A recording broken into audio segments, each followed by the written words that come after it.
Hello guys! Hello everyone! Nandito na naman po ang inyong beshi. My name is Maylin Ana. Siyempre, meron po akong gustong i-share sa inyo din. Ito po ay kung paano gumawa ng fabric conditioner o mas madalas po nating tawagin na downy. Ito po kasi ay nakasanayan na po natin sa tawag na downy. Ngunit kung bago ka pa lang po sa aking channel, please subscribe Maylin Ana Vlog.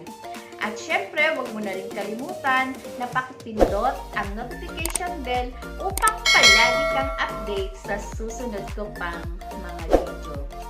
Okay guys, may dumating akong parcel. Ito po yung gagamitin po natin sa paggawa po ng fabric conditioner. 3 days po mula nang dumating. 3 araw nung in-order ko. Ngayon po ay dumating. So, gagawin po natin ito. Ito po ay nagkakahalaga ng 238 pesos. Ito po ay nagmula pa sa Plaridel, Bulacan, North Luzon. Papunta po dito sa aming probinsya, sa Nonong Senior San Luis, Aurora. Guys, dineliver po ito kanina ng JNT Express. So, yung mga gusto pong magsimula at gusto pong gumawa ng ganito na pwede rin pong pagkakitaan po talaga. At pwede rin po natin na idagdag sa ating tindahan. Syempre, tayo po ay maaari pong mag-order. Pwede po sa Shopee kung saan nyo po gusto.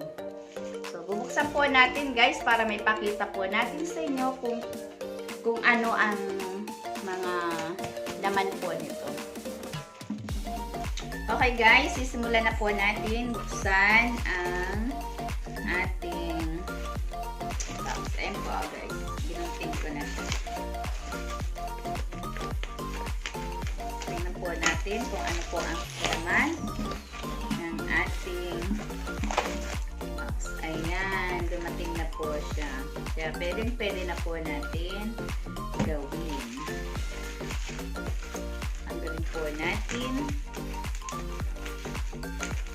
Nung nakaraan guys, dishwashing liquid yung pinakita ko kung paano gawin. Ngayon naman, syempre itong fabric conditioner. Maganda po talaga na mas marami po tayong alam na pwedeng gawin.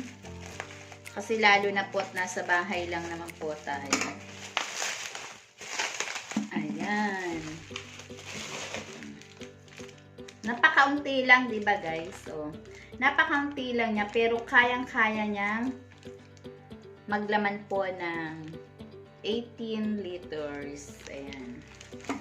Yan po natin. Isa-isahin po natin ang mga ingredients po nitong gagamitin nating fabric conditioner. Medyo matalas ang aking gunting. Kaya matagal mabuksan. Ayan. Ito po ang ating mga laman po ng ating gagamitin. Ito po ay ilang piraso lang. Yan. Yan lang po ang laman. At ito. Ang tawag po natin dito ay ito po yung Fab Gel. Fab Gel. Ayan. Ito po yung tinutunaw sa mainit na tubig. Sumunod po, ito po yung flavor niya, Sunrise. Ito po yung colorant niya, kulay blue. Ano po ba ito? Ito po yung anti-foam. Ito naman po yung EDTA. Ito po yung preservative. Kailangan po talagang preservative. Hindi po dapat mawawala ito guys kasi ito ay importante para hindi po masira ang ating gagawing downy.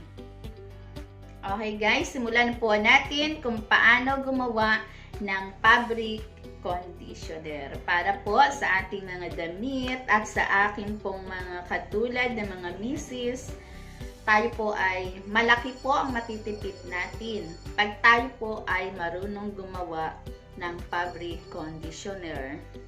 So guys, tara na, samahan niyo po ako gumawa ng fabric conditioner. Unang step po ay nagpakulo ako ng tubig na 1 liter. Dito po kasi tutunawin yung fab gel.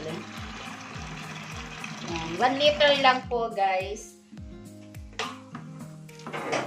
Mainit na tubig. Yan, ilalagay na po natin ang fab gel.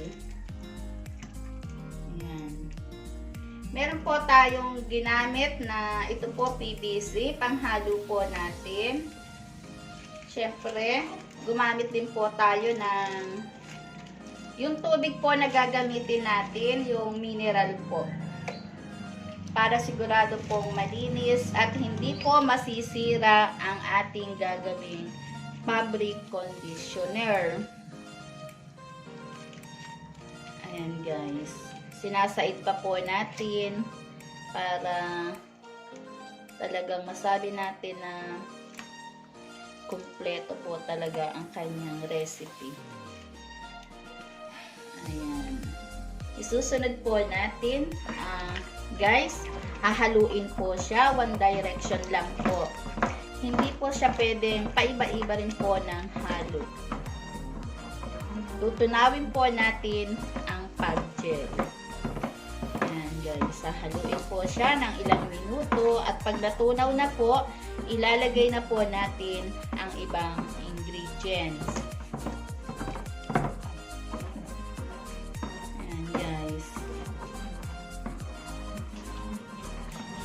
Susunod na po natin ilagay ay ang ating anti-foam or anti-foam. Yan po ang anti-foam para hindi po bumula ang ating downy. Isusunod po natin ang EDTA.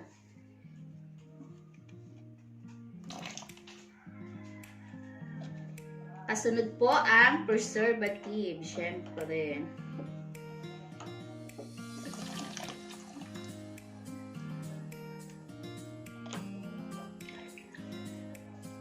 Then, hahaluin po natin. Hahaluin po natin ng hahaluin, syempre. Para po magsama-sama ang ating mga ingredients. Para po yung lahat po ng vitamins niya ay magsama-sama.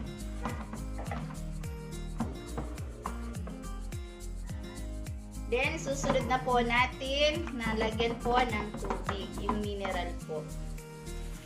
And guys, tandaan po natin, mineral po ang ilalagay natin sa gagamitin nating fabric conditioner.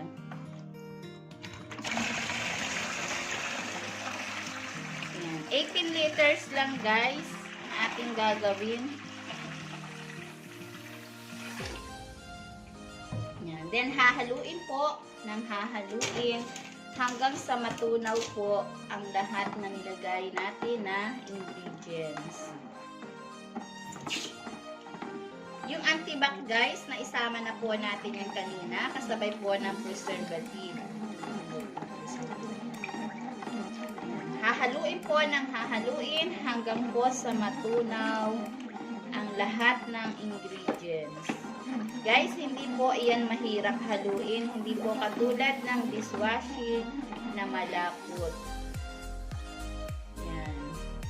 Ang paghahalo po natin ay isang direction lamang po at 5 minutes po natin na hahaluin para matunaw na matunaw ang lahat po ng ingredients. Yan guys. Napakadali lamang po nito. Napakaganda po na meron po tayong mga alam na pwedeng-pwede po natin gamitin sa ating negosyo. Okay guys, isusunod na natin ang colorant. Gagamit po tayo ng colorant na kulay blue. Kasi ang ating pong scent na gagamitin ay Sunrises. Ayan, napakaganda po ng kulay blue. Then, hahaluin po muli nang mamix po lahat ng ingredients na ating gagamitin. Yan, pasensya na guys kung minsan maingay kasi may mga dumadaan po talaga mga sasakyan. Yan, halo lang po ng halo. Then, ilalagay po natin maya-maya ang stem. Sunrise po ang ating pabango.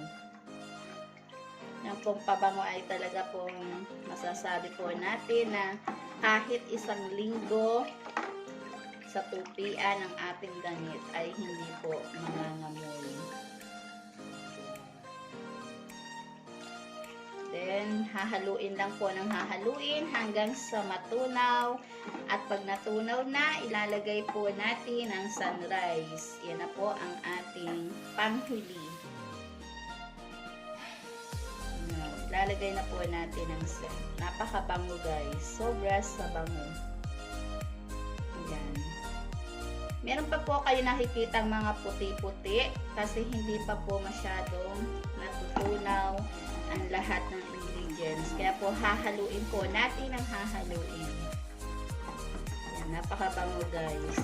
Pwede pong maging pabango. Maski po gamitin natin at gawing cologne. Ano po kaya talaga ang masasabi nila pag ginawa natin cologne yan? Hahaluin po ng hahaluin. Guys, tandaan po natin, pagkagawa po niyan, hindi pa po natin pwedeng isalin.